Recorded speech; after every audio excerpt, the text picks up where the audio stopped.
Bonjour, les troisième année de collège Biof. Je vous souhaite la bienvenue dans cette nouvelle capsule dans laquelle on va faire une petite introduction, une problématique concernant le premier chapitre, la digestion, l'appareil digestif, les fonctions de nutrition et l'éducation nutritionnelle.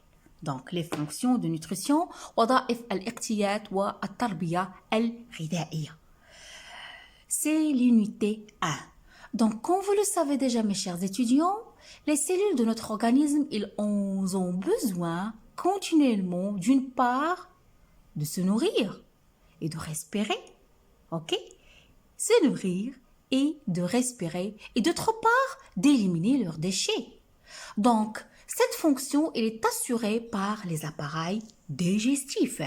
Oui, nos cellules, parce que qu'est-ce qu'on a dans notre corps? On a des appareils.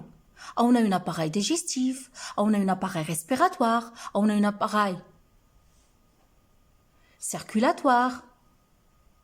Oui, mes chers étudiants, les cellules de notre organisme, elles ont besoin de se nourrir et de respirer et d'éliminer les déchets. Mais nos cellules, parce que qu'est-ce qu'on a dans notre organisme? On a des appareils. On a des appareils. On a un appareil digestif, on a l'appareil respiratoire, on a l'appareil circulatoire, on a l'appareil excrétoire. De quoi elles sont constitués ces appareils? Sont constitués des organes. De quoi elles sont constitués ces organes? Sont constitués de tissus.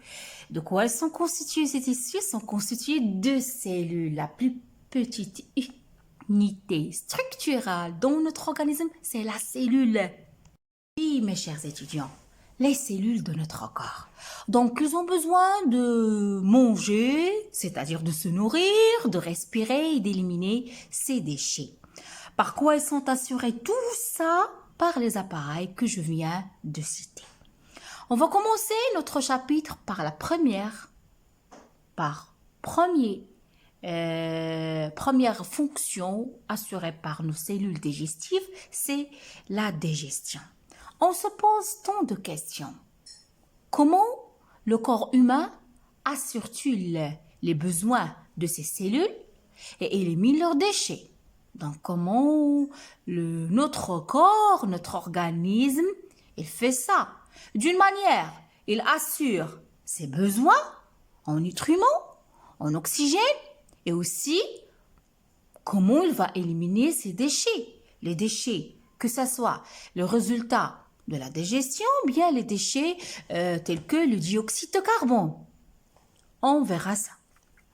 Autre question qu'on se pose, comment ces fonctions, ils reflètent-elles une unité, c'est-à-dire on a une unité fonctionnelle dans le corps humain.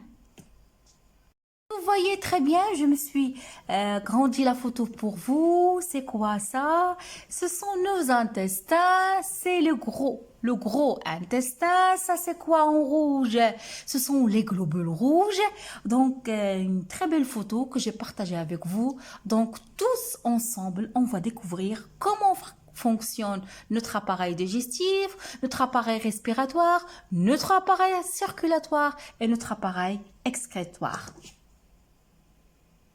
Donc, notre titre de notre leçon, les aliments, comme vous voyez, la digestion et l'absorption intestinale. Donc, 3 termes à définir. Qu'est-ce qu'un aliment? Qu'est-ce que c'est la digestion? Qu'est-ce que c'est l'absorption intestinale?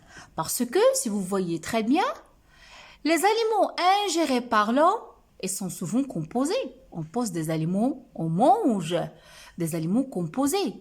Alors que la cellule, les cellules de notre corps, les cellules de notre organisme, qu'est-ce qu'ils utilisent? Ils utilisent des aliments simples. On se pose la question. Donc, comment se fait cette transformation d'aliments composés en aliments simples?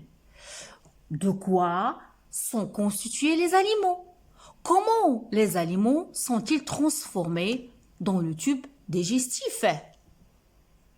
Si vous regardez avec moi cette belle photo, une fille, ou bien je dirais un garçon, qui est en train de croquer une pomme, très délicieuse cette pomme, une pomme rouge,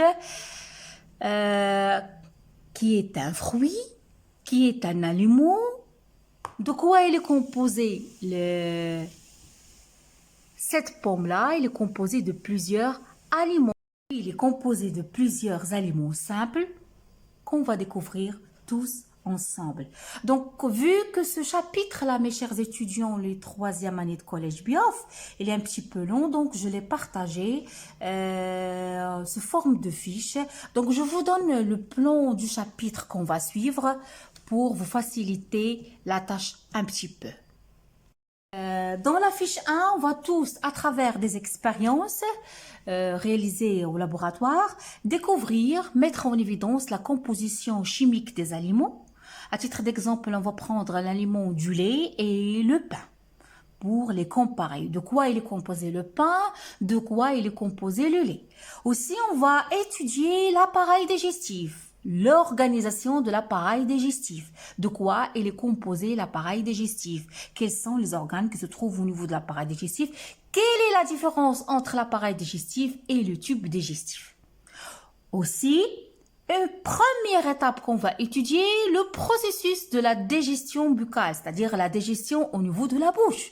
C'est-à-dire, qu'est-ce qui se passe au niveau de la bouche lorsqu'on croque une pomme, lorsqu'on mange du pain? La première étape de la digestion, ça commence au niveau de la bouche, puis on va suivre le processus. La digestion au niveau de l'estomac, la digestion au niveau de l'intestin grêle, on va terminer par le processus, par le phénomène de l'absorption intestinale. Donc, ce sont les objectifs sur le plan de notre cours qu'on va suivre, Inch'Allah. Quels sont les objectifs de ce chapitre-là? Je vais les tracer avec vous. On va déterminer quels sont les constituants des différents aliments. OK? On va définir la notion de la simplification moléculaire. ما معنى مفهوم التبسيط الجزيئي. Comment ça se fait la simplification moléculaire des aliments sous l'action des enzymes digestifs?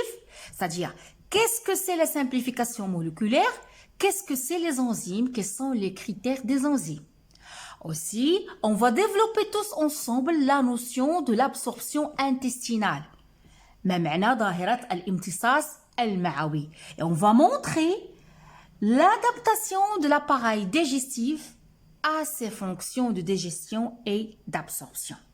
Donc, j'espère, mes chers étudiants, que vous avez aimé mon explication.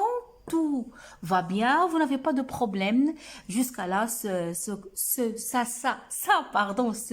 qu'une petite introduction pour le chapitre 1, les aliments, la digestion et l'absorption intestinale, qui est un chapitre très important pour vous. Donc, je vous donne rendez-vous à la prochaine capsule. On va commencer, Inch'Allah. Abonnez-vous à ma chaîne, laissez-moi des commentaires. Si vous en avez des problèmes, vous pouvez me le laisser dans la partie commentaires en YouTube ou bien sur ma page en Facebook, SVT Facile avec Prof Amel. À la prochaine. Je vous adore.